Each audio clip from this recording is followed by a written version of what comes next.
لوگوں نے پوچھا یا رسول اللہ کون سا اسلام افضل ہے؟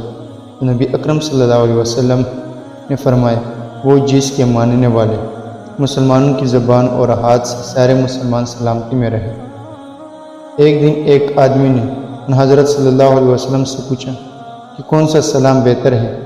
فرمایا یہ کہ تم کھانا کھلاؤ اور جس کو پہچانو اس کو بھی اور جس کو نہ پہچانو اس کو بھی العرض سب کو سلام کرو۔ بے شک رسول کریم صلی اللہ علیہ وسلم نے فرمایا قسم ہے اس ذات کی جس کے ہاتھ میں میری جان ہے، تم میں سے کوئی بھی ایماندار نہ ہوگا جب تک میں اس کے والد اور اولاد سے بھی زیادہ اس کا محبوب نہ بن جاؤں۔ حضرت صلی اللہ علیہ وسلم نے فرمایا تم میں سے کوئی شخص ایماندار نہ ہوگا جب تک اس کے والد اور اس کی اولاد اور تمام لوگوں سے زیادہ اس کے دل میں میری محبت نہ ہو جائے۔ آپ صلی اللہ علیہ وسلم نے فرمایا انصار سے محبت رکھنا ایمان کی نشانی ہے اور انصار سے کینہ رکھنا نفاق کی نشانی ہے۔ رسول اللہ صلی اللہ علیہ وسلم نے فرمایا وہ وقت قریب ہے جب مسلمان کا سب سے عمدہ مال اس کی بکریاں ہوگی جن کے پیچھے وہ پہاڑوں کی چوٹیوں اور برساتی وادیوں میں اپنے دین کو بچانے کے لیے بھاگ جائے گا۔ آپ صلی اللہ علیہ وسلم نے فرمایا جس شخص میں یہ تین باتیں ہوں گی وہ ایمان کا مزہ پالے گا۔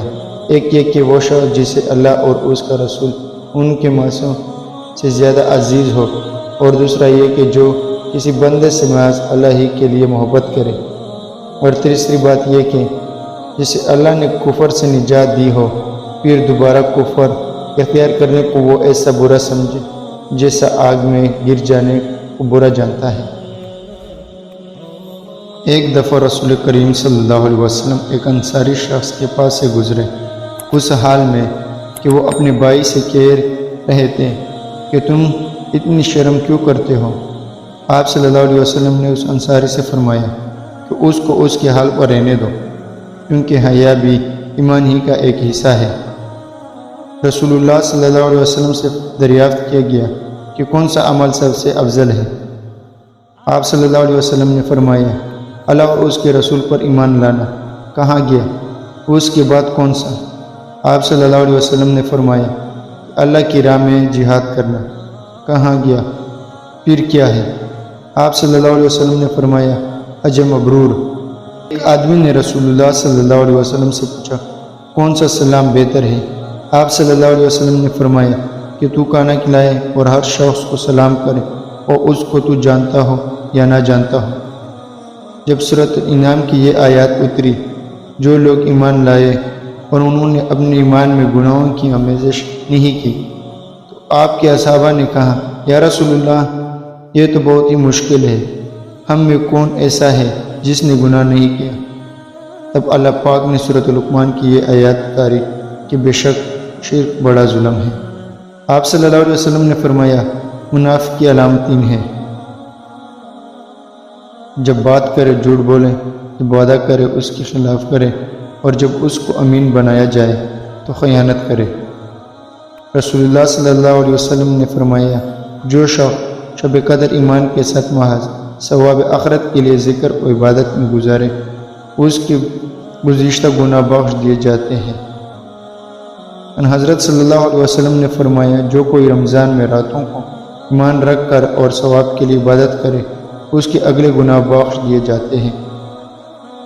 حضرت صلی اللہ علیہ وسلم نے فرمایا جس نے رمضان کے روزے ایمان اور خالص نیت کے ساتھ رکھی اس کے پچھلے گناہ بخش دیے گئے۔ اللہ صلی اللہ علیہ وسلم نے فرمایا کہ تم میں سے کوئی شخص جب اپنے اسلام کو عمدہ بنا لے یعنی نفاق اور ریا سے پاک کر لے تو ہر نیک کام وہ جو کرتا ہے اس کے اوز 10 سے لے کر 700 گناہ تک نیکیاں لکھی جاتی ہیں، اور ہر برا کام جو کرتا ہے تو وہ اتنا ہی لکھا جاتا ہے جتنا کہ اس نے کیا ہے۔ انہوں نے حضرت صلی اللہ علیہ وسلم سے کہا آپ نے فرمایا جب آدمی ثواب کی نیت سے اپنے اہل و عیال پر خرچ کرے وہ بھی اس کے لیے صدقہ ہے۔ حضرت صلی اللہ علیہ وسلم نے فرمایا بے شک تو جو کچھ خرچ کرے اور اس سے تیری نیت اللہ کی رضا حاصل کرنی ہو تو تجھ کو اس کا ثواب ملے گا، یہاں تک کہ اس پر بھی جو تو اپنی بیوی کے منہ میں ڈالے۔ ان حضرت صلی اللہ علیہ وسلم سے میں نے نماز قائم کرنے اور زکوٰۃ ادا کرنے اور ہر مسلمان کی خیر کرنے پر بیعت کی۔ اللہ تعالیٰ نے پہلی نماز میں 2 رکعت فرض کی تھی، سفر میں بھی اور اقامت کی حالت میں بھی۔ پھر سفر کی نماز تو اپنی اصلی حالت پر باقی رکھی گئی اور حالت اقامت کی نمازوں میں زیادتی کر دی گئی۔ حضرت جابر بن عبداللہ رضی اللہ تعالیٰ عنہ نے تبن باندھ کر نماز پڑھی، جسے انہوں نے سر تک باندھا رکھا تھا اور آپ کے کپڑے گھٹنے پر ٹنگے ہوئے تھے۔ ایک کہنے والے نے کہا کہ آپ ایک تبن میں نماز پڑھتے ہیں؟ آپ نے جواب دیا کہ میں نے ایسا اس لیے کیا کہ تجھ جیسا کوئی احمق مجھے دیکھیں۔ بھلا رسول اللہ صلی اللہ علیہ وسلم کے زمانے میں 2 کپڑے بھی کس کے پاس تھے؟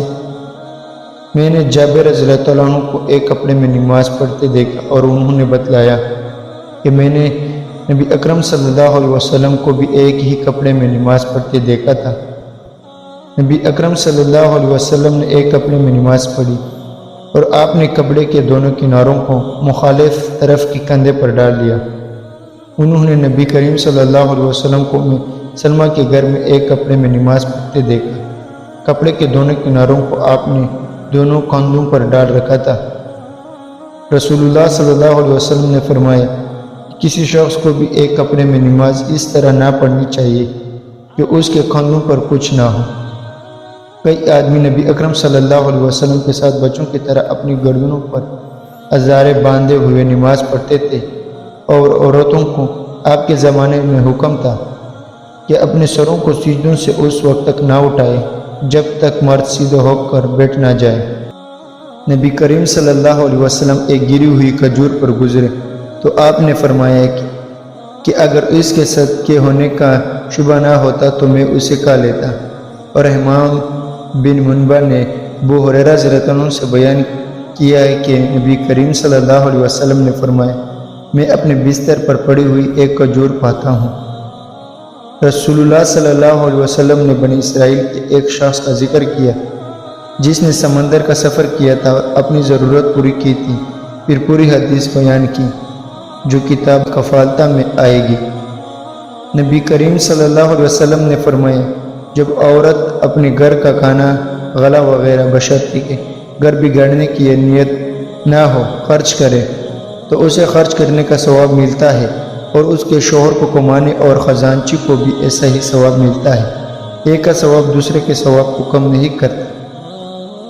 رسول اللہ صلی اللہ علیہ وسلم نے فرمایا، اگر عورت اپنے شوہر کی کمائی اس کی اجازت کے بغیر بھی اللہ کے راستے میں خرچ کرتی ہے تو اسے آدھا ثواب ملتا ہے۔